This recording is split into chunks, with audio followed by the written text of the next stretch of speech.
Watch to see why I'm growly. Grr. Look how happy I am about my asparagus bunch. I'm excited to grill this bunch. It's one of my favorite ways to prepare asparagus. Crispy outside, tender inside, and done in under 10 minutes. Let's go. I'm so happy washing and drying and snapping off the ends. Let's season them. A little bit of oil, pepper, salt. That's it. You can put them direct on the grill or them on there. Lay them out so that they're a single layer. If you don't have a grill pan, but you have one of these perforated pizza pans, that'll do too.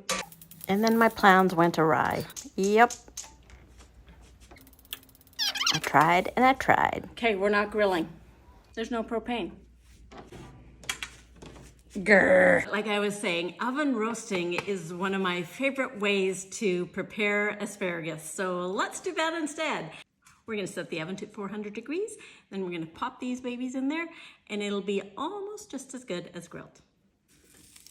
Plop it on. Now let's hit it with a little bit of Parmesan. A little more cranks of pepper, lemon zest, squeeze a lemon. That's it, it's done. Taste. Beauty.